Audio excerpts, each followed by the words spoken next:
तो फ्रेंड्स जो दूसरा आर्टिकल है वो ये इसी यूनिवर्स के ऊपर आया हुआ है। साइंस के सेक्टर्स में जो लीगो है 2015 में जो लीगो आया था, लीगो के ऊपर। लीगो क्या है? Laser interferometer gravitational wave observatory के ऊपर। तो इसमें लेकर के ये बात करते हैं कि लीगो ने कहाँ साइंस में योगदान कितना दिया कितना नहीं। फिर उसमें जो है यूएस की दो संस्थाएं थी जो वहाँ के टॉप यूनिवर्सिटीज़ थी, US United state national science foundation और भारत की जो राजा रमन्ना सेंटर्स था एडवांस टेक्नोलॉजी, वो दोनों ने मिल कर के जो ये इसमें कार्य करना शुरू हुआ और लीगो इंडिया इसका नाम रखा गया। और इसमें जो है सहयोग जो गवर्नमेंट के द्वारा किया गया इंडिया की तरफ से $320 मिलियन को लेकर के किया गया, जो साइंस के सेक्टर्स में डिस्कवरी करेगा, इन्वेंशन करेगा पूरे विश्व के बारे में। तो ये इन्होंने बताया और ये भी कहा कि जो यहाँ पर अल्बर्ट साइंस का सिद्धांत, अल्बर्ट आइंस्टीन का जो 1916 में सिद्धांत आया था सामान्य सापेक्षता के सिद्धांत का, उसकी फिनोमिना को गुरुत्वाकर्षण तरंग बताने के लिए साइंस को बहुत दिन लग गए, सेंचुरियन टू प्रूव, जो प्रूव करने में कि आइंस्टीन राइट थे। ये भौतिकवादियों को शताब्दी बीत गई साबित करने के लिए। और जो एस्ट्रोनॉमी का बहुत इतिहास होता है खगोल विज्ञान का, वो केवल केवल लाइट और इलेक्ट्रोमैग्नेटिक स्पेक्ट्रम के द्वारा ऑब्जर्व किए जाते हैं। और एवरीथिंग फ्रॉम जो रेडियो वेव से लेकर के इंफ्रारेड और दृश्य जो तरंगे होती हैं उसको लेकर के हाई एनर्जी एक्सरेज तक, गामा रेज तक, ये सब जो है ग्रेविटेशन, ये सब जो है इसी में आती हैं, इलेक्ट्रोमैग्नेटिक स्पेक्ट्रम और लाइट के ऊपर। लेकिन जो ग्रेविटेशनल वेव्स होता है वो मौलिक रूप से भिन्न है, इन सब से भिन्न है। कैसे? क्योंकि they are ripple in space times, वे जो है अंतरिक्ष जो समय होता है, स्पेस टाइम होता है, उसमें खुद ही वो तरंगे लहर के रूप में हैं। और जो वो यूनिवर्स इस ब्रह्मांड में खुद से फैब्रिक के रूप में होती हैं। इसके बाद 2015 में इन्होंने बताया कि पहली बार ह्यूमन इतिहास में जो भौतिकवादी हैं उनके द्वारा ग्रेविटेशनल वेव्स को ऑब्जर्व किया गया। तो पता चला कि ग्रेविटेशनल वेव्स जो होती है वो दो ब्लैक होल जो आपस में मर्ज होते हैं और पृथ्वी से 1.3 मिलियन लाइट ईयर्स की दूरी पर हैं, उससे उत्सर्जित होते हैं। और ये नोबेल प्राइज का कारण बना, नोबेल प्राइज़ इस पर जीता गया। और ग्रेविटेशनल वेव्स को जो है ये इसका जो शॉर्ट नाम है लीगो रखा गया। और यह जो रिसर्च इंस्टीट्यूट रखा गया था, इसकी जो रिसर्च की पहल की गई थी वो 1970 में की गई थी। अब ये लीगो के ऊपर आते हैं कि लीगो कैसा एक्सपेरिमेंट कर सकता है, ऑब्जर्वेटरी क्या है। लीगो जो है पूरे विश्व का बहुत बड़ा ग्रेविटेशनल गुरुत्वाकर्षण तरंगों का ऑब्जर्वेशन है, अवलोकित किया जाता है। और ये साइंटिफिक रूप से सहयोग देता है, इंजीनियरिंग से इसमें चमत्कार है।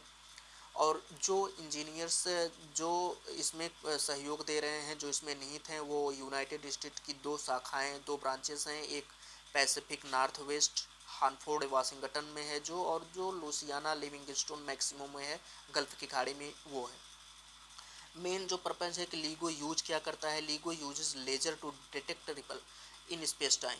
लीगो जो है यूज करता है लेजर को डिटेक्ट करने में उन लहरों को जो अंतरिक्ष के समय में है, स्पेस टाइम में है। और किसके माध्यम से? जिस माध्यम से वो करता है उसको व्यक्तिकरण के नाम से जाना जाता है, साइंस में इंटरफेरोमेट्री के नाम से जाना जाता है। और ये जो ग्रेविटेशनल वेव्स पास होती हैं वो खुद से कारण बनती हैं सिकुड़ने का और फैलने का। ये समझा रहे हैं कि जो स्ट्रेच और स्क्विज होता है, जो तरंगे खुद से ही फैलती हैं और खुद से ही वो सिकड़ती हैं, तो वो ग्रेविटेशनल जो वेव्स होता है उसमें पास होता है। और फिर इसके बाद ये कह रहे हैं कि विच साइंटिस्ट, जिसमें जो वैज्ञानिक हैं वो माप सकते हैं कि बीम्स का जो परिवर्तन होता है, लीगो लेजर्स की जो बीम्स का परिवर्तन होता है उसकी साइंस के द्वारा माप किया जा सकता है, उसको मापा जा सकता है। फिर ये कहते हैं कि और अधिक अगर अवलोकन करें लीगो के एक्सपेरिमेंट को लेकर के, उसके स्कूल के, उसको प्री एमिनेंट स्कूल स्केल को लेकर के और उसकी जो जटिलता है उसको लेकर के, तो जो डाटा लीगो कलेक्ट करता है वो वो फिजिक्स के कई सारे सेक्टर्स में इम्प्लीकेशंस हो सकता है। जैसे लीगो जो है न्यू डाटा प्रोवाइड करता है, न्यू क्लू देता है कि ब्लैक होल्स कैसे मर्ज होते हैं, न्यूट्रॉन कैसे एग्जिस्ट करते हैं, तारे कैसे उत्पन्न होते हैं और यह इस ब्रह्मांड की उत्पत्ति कैसे हुई, यह लीगो जो है बेहतरीन रूप से देता है। और यह पूरे के पूरे जो है यूनिवर्स को अवलोकन करने का अध्याय खोलता है पूरी तरीके से। एस्ट्रोनॉमर जो है, जो खगोलविद होते हैं, वो इस यूनिवर्स में प्रकाश से जो है अभी तक हजारों सालों से अध्ययन कर रहे थे प्रकाश को लेकर के, लेकिन अब वो इसका अध्ययन कर सकते हैं here's the universe through gravitational waves. Gravitational तरंगों के माध्यम से यूनिवर्स को सुन सकते हैं। और पहले वो क्या करते थे, लाइट के ऊपर अपना जो यूनिवर्स से जो प्रकाश आता था उसके ऊपर उनका अध्ययन चलता रहता था। और यह बहुत ही प्रशंसा की बात है कि हाल ही में जो घोषणा हुई है इंडियन गवर्नमेंट के द्वारा लीगो में इन्वेस्टमेंट को लेकर के, वो 320 मिलियन इन्वेस्टमेंट हुई है लीगो इंडिया में। और ठीक लीगो जो है बहुत सारे रिसोर्स देगा स्टूडेंटों को, रिसर्चर को, और जो इस सेक्टर्स में एजुकेटर्स हैं उनके लिए, लोकल्स कम्युनिटी के लिए। और लीगो इंडिया जो है वो नई अपॉर्चुनिटी क्रिएट करेगा। जो महाराष्ट्र में हिंगोली डिस्ट्रिक्ट में है, वहाँ पर जो लगाया गया है वो बहुत सारे अपॉर्चुनिटी को क्रिएट करेगा। और ये प्रोजेक्ट जो है पूरे देश में टेक्निकल जो वर्कफोर्स है, जो तकनीकी वर्कफोर्स है फिजिक्स में, साइंस में, इस सेक्टर्स में, उनके लिए नए जॉब्स क्रिएट करेगा और नए जो है साइंटिफिक टैलेंट को इंस्पायर करेगा। नेक्स्ट जनरेशन की जो साइंस है, टेक्नोलॉजी है, इंजीनियरिंग है, मैथमेटिक्स है, उनको जो है ये बहुत प्रमोट करेगा और लीड करेगा।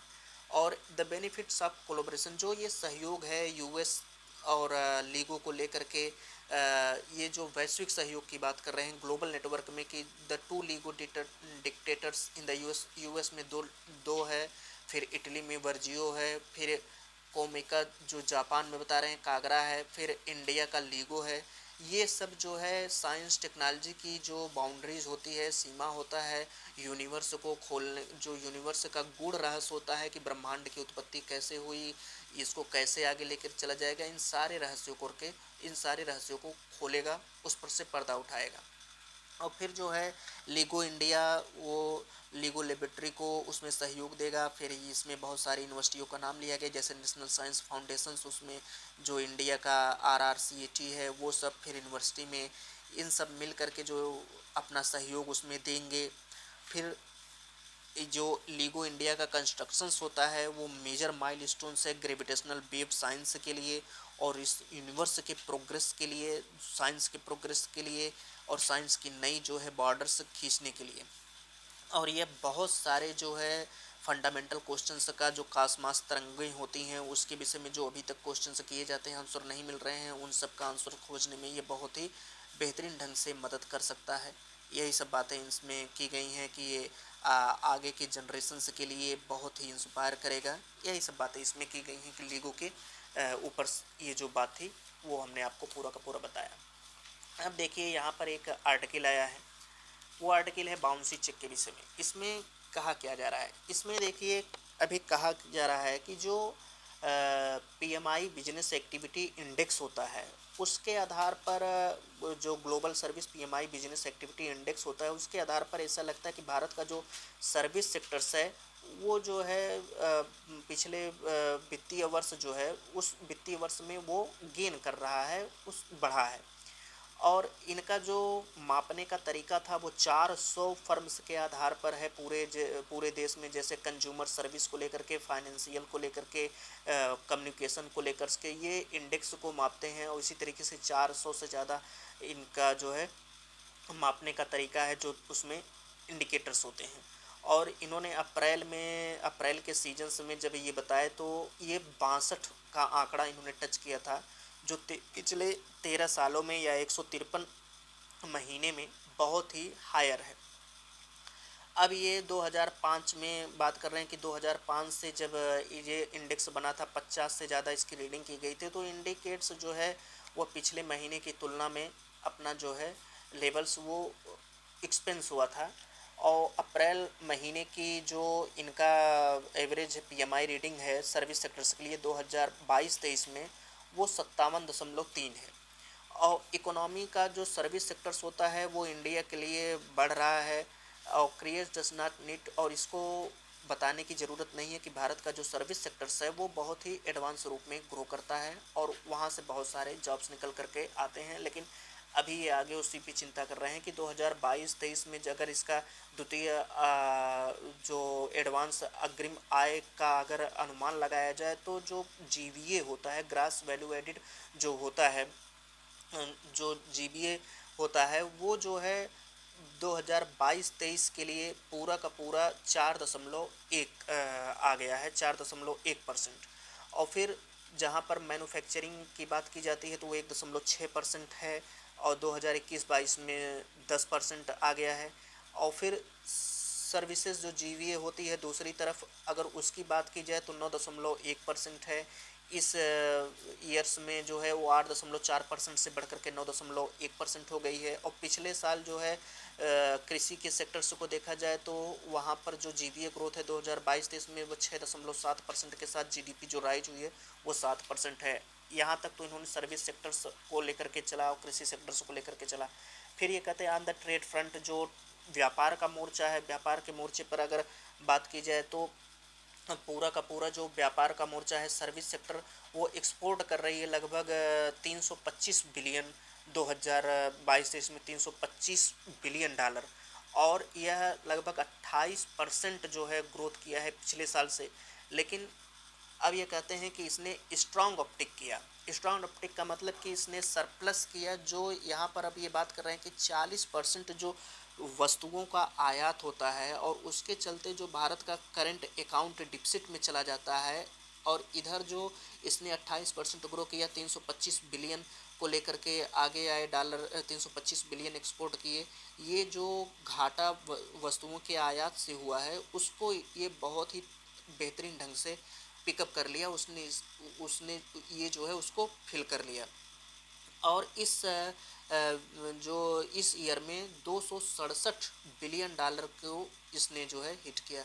और फिर ग्रोथ सेक्टर की बात करते हैं कि ग्रोथ इन सर्विस एक्सपर्ट जो सेवाओं के निर्यात को लेकर के है, मार्च में वह फरवरी महीने में 29% थी। अब यहाँ पर थोड़ा ये दूसरे वे में करते हैं कि जो फरवरी के महीने में 29% था सर्विस एक्सपोर्ट, वो जाकर के मार्च में 3% फिसल गया।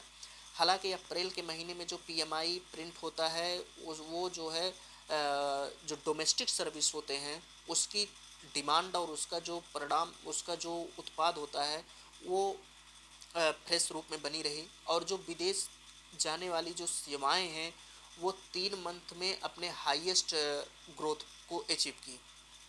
और यह थोड़ा सा भारत के लिए आराम की बात है। घरेलू मांग और विदेश जाने वाली जो सेवाएं हैं, घरेलू स्तर पर जो सेवाएं मांग की जाती हैं, और ये तब आराम की बात है जब ग्लोबल स्लोडाउन चल रहा है मेजर मार्केट्स में। और उस समय ग्लोबल स्लोडाउन के समय जो इंडिया का आईटी सेक्टर से उसका जो आईटी सेक्टर का डोमेन है सर्विस एक्सपोर्ट को लेकर के, अभी इस समय हुआ क्या है कि यूएस और यूरोप की जो फाइनेंशियल संस्थाएं हैं इस समय वो स्लो डाउन में हैं। और इंडिया का जो ये टेक्नोलॉजी वाला पार्ट है, मेजर्स पार्ट है जो भारत का, उदाहरण के लिए अभी वो उसमें चिंता का विषय बना हुआ है। क्यों? क्योंकि एक तरफ तो ग्लोबल स्लो डाउन यूएस और यूके में जो आया है वित्तीय संस्थानों में इसको लेकर के, और जो सर्विस एक्सपोर्ट होता है वो बहुत धीमा गति से आगे बढ़ा है। और यहाँ पर ये भी कह रहे हैं कि जो यंग्स युवा की जो रिक्वायर्ड्स होती है ऑनबोर्ड पर भर्ती करने की, वो और उनकी कम कमाई को लेकर के, इनका कम कमाई, और दूसरा इनकी युवाओं की भर्ती, और तीसरा जो है जो ग्लोबल स्लो डाउन के चलते इनका जो सेवाओं का आयात है वो जो घटा है, इसको लेकर के ये चिंता की बात कर रहे हैं कि इसको जो है ये थोड़ा सा चिंता की बात करती है। और फिर अभी अनकम्फर्टेबल ट्रेड जो हो रहा है पीएमआई रीडिंग को कैप्चर करने के बाद भी, वो डिस्पाइट अप्रैल बूम, वो अप्रैल में तो बूम किया लेकिन कोई जॉब क्रिएशन नहीं हुआ। इनका जो मेन फंक्शन है कि ये कह रहे हैं कि कोई जॉब अप्रैल के महीने में जो है बूम करने के बावजूद जो पीएमआई रीडिंग है वो अप्रैल के महीने में बूम करने के बाद भी कोई जॉब क्रिएट नहीं हुआ।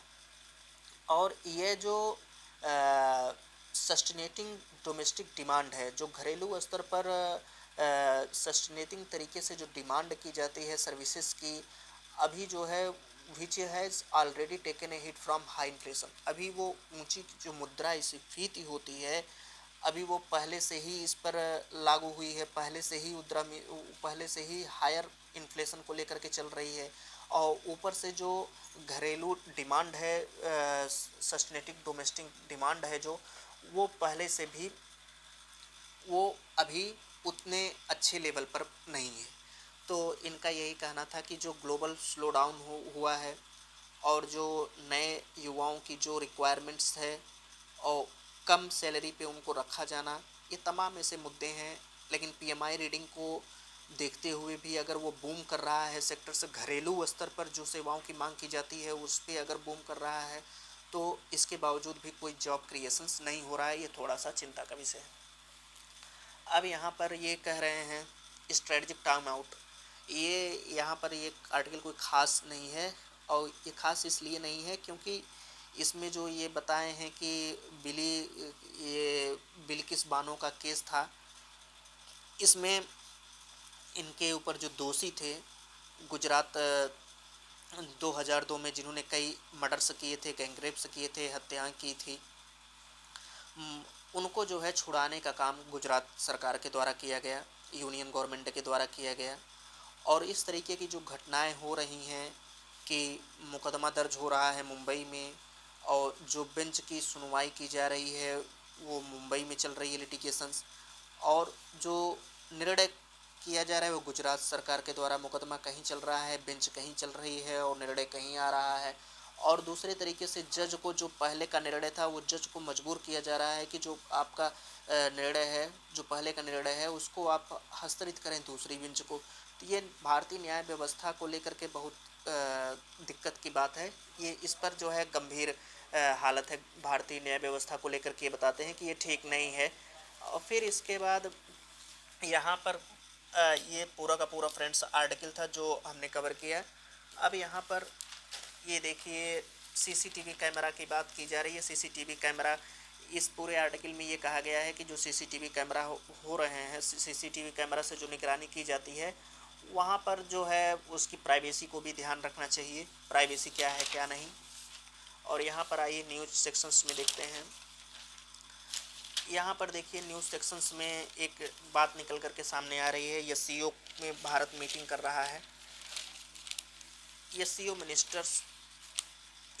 Ministers meet today to discuss economics. जो एससीओ मिनिस्टर्स हैं वो आज मीटिंग करेंगे इकोनॉमिक्स टाइज के ऊपर, और उसमें जो भारत के ऊपर बात कही गई है वो ये कही गई है फ्रेंड्स कि भारत जो है पूरे ग्लोबल तरीके से, जैसे भारत ये जो है यहाँ पे भारत के विषय में जो बात कही गई है वो ये कही गई है कि इंडिया ऑलरेडी जो है एबल है वर्सटाइल रोल करने में, जैसे कि वो क्वाड में करता है, यूएस, इंडिया, जापान, ऑस्ट्रेलिया को लेकर के, G20 ब्रिक्स को लेकर के और फिर IBSA को लेकर के। तो इंडिया जो है एससीओ में अपना वर्सटाइल रोल्स निभा सकता है। लेकिन इंडिया का कहना है कि जो आतंकवाद का मुद्दा है और जो पक्षपात का मुद्दा है वो उस पर जो है उसको सॉल्व किए बिना ये पॉसिबल नहीं है, उसको हमको देखना पड़ेगा।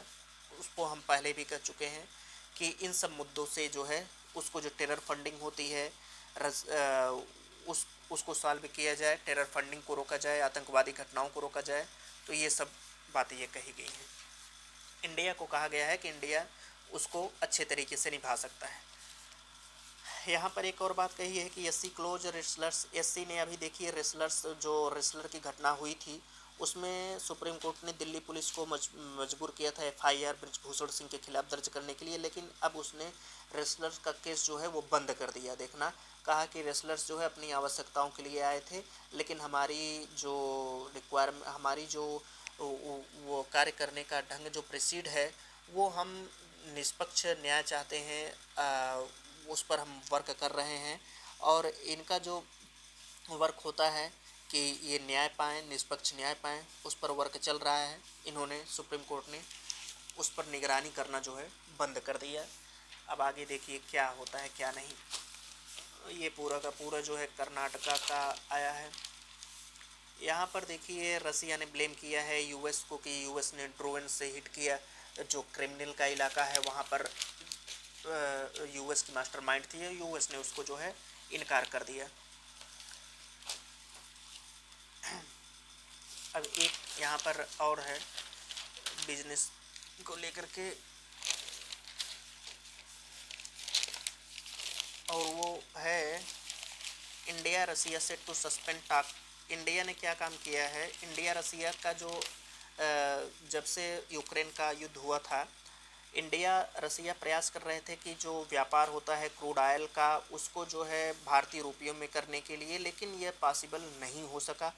और यह बहुत बड़ा दिक्कत है, मेजर सेटबैक है इंडिया के लिए। जो जो चीप ऑयल होता है, मतलब जो सस्ता तेल खरीदने का होता है, कोल खरीदता है रसिया से, उसके लिए रुपए में पेमेंट करना, जो रुपए में पेमेंट करने की बात चल रही थी उसके फेल होने से इंडिया को बहुत बड़ा झटका लग सकता है। और अभी भी जो सरप्लस है ट्रेड है वो मॉस्को के ही फेवर में है। $40 बिलियन का जो है वो पूरा का पूरा मॉस्को के फेवर में है। और यही बात कही गई है कि ये इंडिया के लिए बहुत दिक्कत की बात करेगा। और फिर इसके बाद यहाँ पर जो है एक बात कही गई है,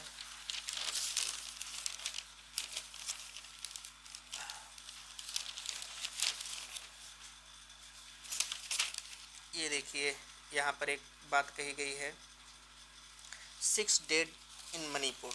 मणिपुर में जो है अभी 6 लोग जो है मारे गए।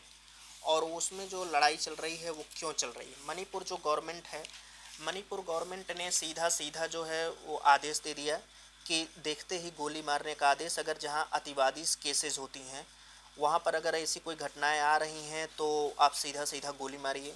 और ये हो क्या रहा है कि जो ये कॉन्फ्लिक्ट क्यों हो रहा है, क्योंकि वहाँ पर जो शेड्यूल्ड ट्राइब कम्युनिटीज़ होती है वहाँ पर अधिकांश कुकी जोमी ट्राइब्स है।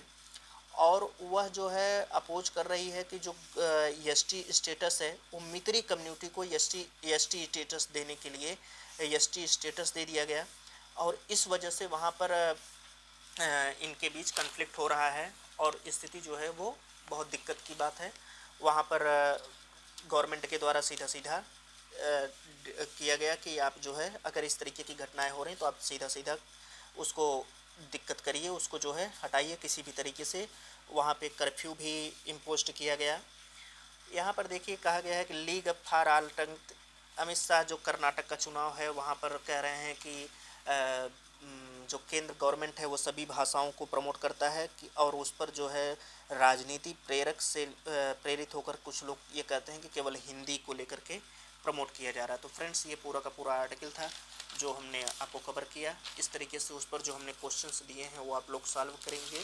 क्वेश्चन सॉल्व करने के बाद उस पर जहाँ कहीं भी कोई भी पार्ट नहीं समझ में आता तो आप लोग उस पर पूछ सकते हैं। मिलते हैं कल के लेक्चर्स में। जय हिंद, जय Bharat, a lot of thanks.